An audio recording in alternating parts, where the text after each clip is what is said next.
Hi, Reed Spring District. This is Miss Hope from the high school, and I'm doing my motivational on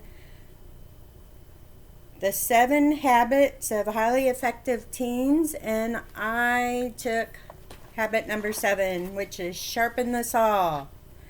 It's me time. I highlighted parts of this, so we're not going to cover the whole thing. This reading will be 15 minutes. And first we have a quote from President John F. Kennedy: "The time to repair the roof is when the sun is shining." Don't do it when it's pouring down raining. Be preventive, proactive. Do you ever feel imbalanced, stressed out, or empty inside? If so, you're going to love Habit 7 because it was specially designed to help you deal with these problems. Why do we call it Sharpen the Saw? Well, imagine that you're going for a walk in the forest when you come upon a guy furiously sawing down a tree. "What are you doing?" you ask. "I'm sawing down a tree," comes the curt reply. "How long have you been at it?" 4 hours so far, but I'm really making progress," he says, sweat dripping from his chin.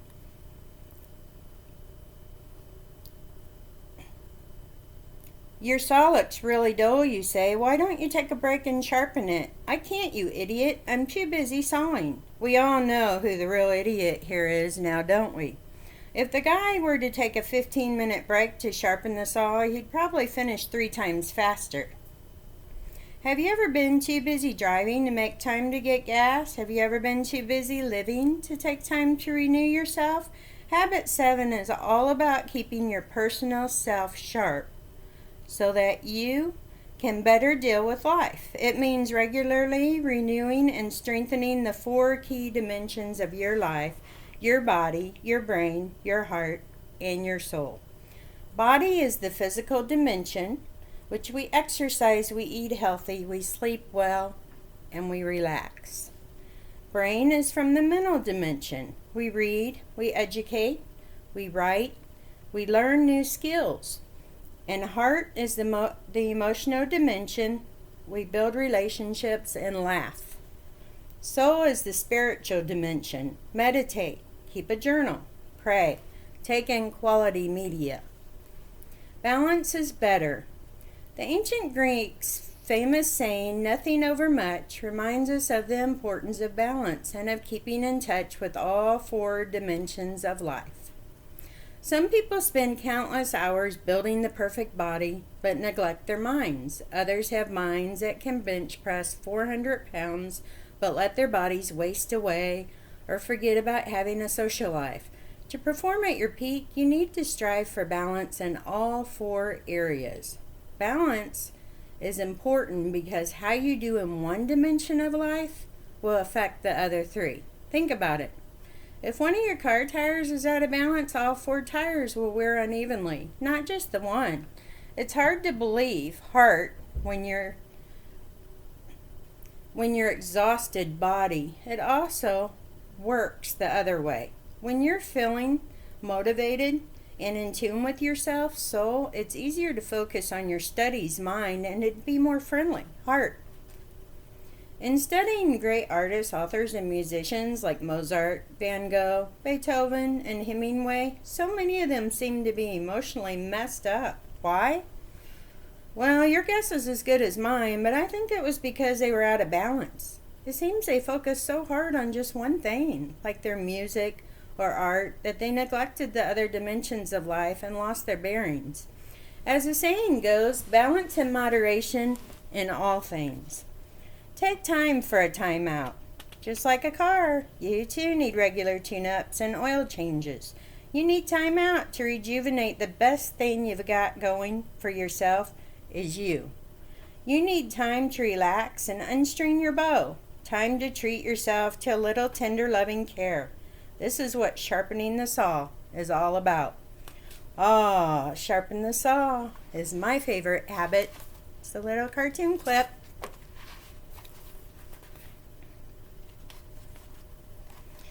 Caring for your body is true.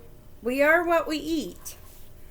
The USDA food pyramid, as you see right here below the graphics, Encourages eating more whole grains, fruits, vegetables, and low-fat dairy products, and eating less fast food. Junk food and snacks, which are often loaded with fat, sugar, salt, and other gook. Remember, food affects mood, so eat with care. Caring for your brain. This is one of my favorite little stories. Very funny. I once heard a folklore story about a young man who came to Socrates, the great wise man, and said, "I want to know everything you know." "If this is your desire," said Socrates, "then follow me to the river." Full of curiosity, the young man followed Socrates to the nearby river. As they sat on the bank, Socrates said, "Take a close look at the river and tell me what you see." "I don't see anything," said the man. "Look closer," replied Socrates. As the man peered over the bank and leaned closer to the water, Socrates grabbed the man's head and shoved him under the water. The man's arms flailed wildly as he attempted to escape, but Socrates' strong grip kept him submerged. About the time the man was about to drown, Socrates pulled him from the river and laid him on the bank. Coughing, the man gasped, "Are you crazy, old man? What are you trying to do, kill me?" "When I was holding you under the river, what did you want more than anything else?" asked Socrates. "I wanted to breathe. I wanted air," he replied. "Don't ever make the mistake of thinking wisdom comes so easily, my young friend," said Socrates. "When you want to learn as badly as you wanted air just now, then come to me again." The point here is clear. Nothing in life comes easy. You have to pay the price. Everyone has to pay the price. Write that down, memorize it, underline it. What a naive young man to think that he could gain a lifetime of learning without paying the price. But are we any less naive when we think that we can secure a good job and a promising future if we haven't paid the price to develop a strong mind? In fact, getting a good education may just be the most important price you can pay, because perhaps more than anything else, what you do with that mass of gray material between your ears will determine your future. The mental dimension of Habit 7, Sharpen the Saw, means developing brain power through your schooling, extracurricular activities, hobbies, jobs, and other mind-enlarging experiences. Now this is our little graphic that's funny. That Socrates sure has a way with kids. That's him holding them under the water in the river. Sharpen your mind. There are numerous ways to expand your mind. However, the best approach may simply be to read. As the saying goes, reading is to the mind what exercise is to the body. Reading is foundational to everything else. Find your niche. While you may need to endure some subjects you don't enjoy at school, find the subjects you do enjoy and build upon them.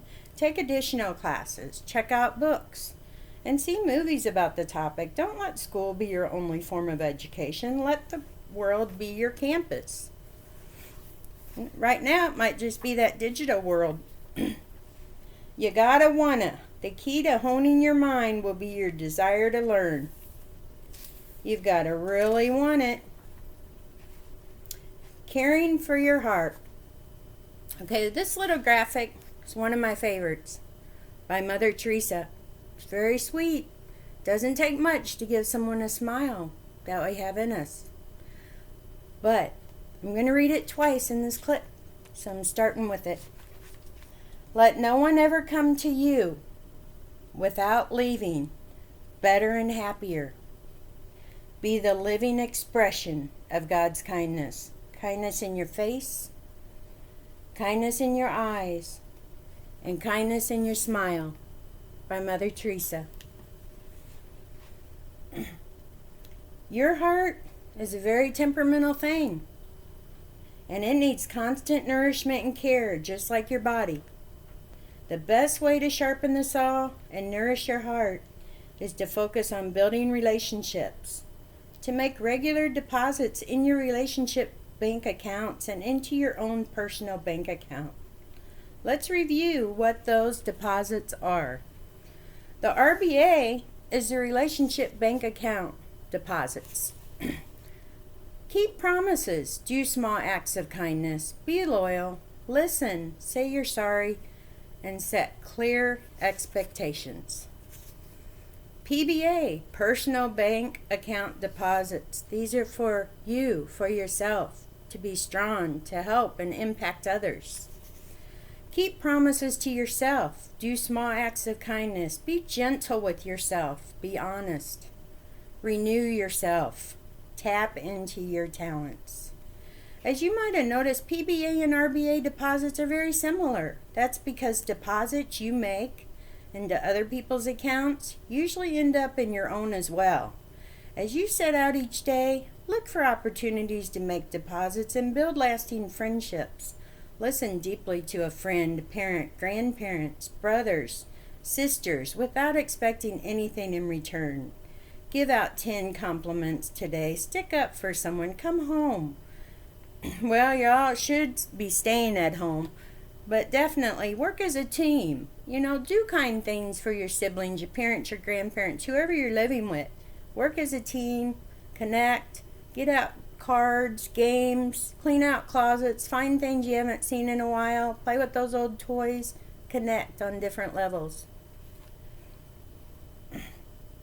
I like how Mother Teresa put it, let no one ever come to you without leaving better and happier. Be the living expression of God's kindness. Kindness in your face, kindness in your eyes, kindness in your smile. If you approach life this way, always looking for ways to build instead of tear down, you'll be amazed at how much happiness you can give to others and find for yourself. I smile as much as I can. When someone comes to me and they smile, that is an indescribable feeling that I get. And I want everyone I come in contact that I smile, I want them to feel that. Especially the students. Everyone. How much we believe in you. That smile encourages and motivates you. All of you are such a blessing to all of us in the district. I'm not going to cry. I'm going to laugh. Laugh or you'll cry. After all is said and done, there is one last key to keeping your heart healthy and strong. Just laugh. That's right, laugh. Hakuna Matata. Don't worry. Be happy. Sometimes life just sucks and there's not much you can do to change it. So you might as well laugh. There is a time for everything, a time to be balanced and a time to be imbalanced. There are times when you'll need to go without much sleep and push your body to its limit for a day, a week, or a season. And there will be times when eating junk food out of the vending machine is your only alternative to starving. This is real life, but there are also times for renewal. And I think this passage is referring to the sports life. So all the coaches are familiar with that too. If you get too hard for too long, you won't think as clearly. You'll get cranky and you'll begin to lose perspective. You may think you don't have time to exercise, build friendships, or get inspired. In reality, you don't have time not to. The downtime you spend sharpening your saw will pay you back immediately. And I will tell you, everything you do in life, it requires nurturing. Friendships are not one-sided. Relationships, it takes two. Everything you do, all the learning and everything, you have to be ready to receive it. You have to want it.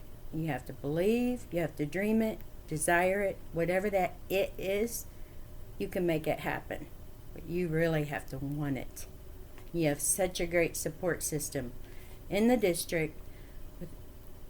I've seen amazing things. Teachers, custodians, staff, paras, administration, other students helping students, parents, grandparents, foster parents, siblings raising kids and these students.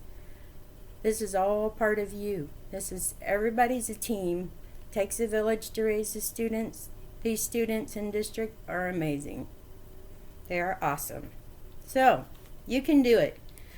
You're probably already doing a lot of saw sharpening without even knowing it. Sharpening your mind and caring for your body, developing friendships and nourishing your heart. You can sharpen the saw in more than one area at once. Sharpening the saw won't just happen to you. Since it's a quadrant 2 activity, important but not urgent, you have to be proactive and happen to it. The best thing to do is to take out time each day to sharpen the saw, even if it's only for 15 or 30 minutes. There's no one right way, so find what works for you. Abraham Lincoln, a brilliant man. He was once asked, "What would you do if you had 8 hours to cut down a tree?" He replied, "I'd spend the first 4 hours sharpening my saw." So, as Dr. Hershey started our readings with Dr. Seuss's From Oh, the Places You'll Go. Here's a famous quote and verse from that. "So be sure when you step with care and great tact, and remember that life's a great balancing act. And will you succeed? Yes, you will indeed. 98.75% guaranteed. Kids, you'll move mountains." I'm not done yet, but almost. So if you ever find yourself sliding or falling short, don't get discouraged. Remember, the flight of an airplane. When an airplane takes off, it has a flight plan. However, during the course of the flight, wind, rain, turbulence, air traffic, human error, and other factors keep knocking the plane off course. In fact, a plane is off course about 90% of the time. The key is that the pilots keep making small course corrections by reading their instruments and talking to the control tower. As a result, a plane reaches its destination. If you keep getting knocked off your flight plan and feel as though you're off course 90% of the time, so what? If you just keep coming back to your plan, keep making small adjustments, and keep hope alive, you'll eventually reach your destination. You are destined for great things. Always remember you were born with everything you need to succeed. You don't have to look anywhere else. The power and light is in you, every one of you. You put in order all of these in order of your choosing, and let the it be whatever you want it to be. These are my added words. But you receive, dream, believe, and want it. Whatever your it is, whatever you want it to be, that's what your future and your destiny is.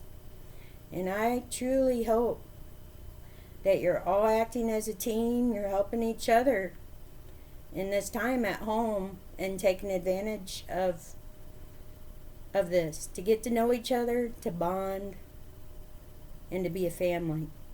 Whoever you're living with, whoever's being your support system, just be together.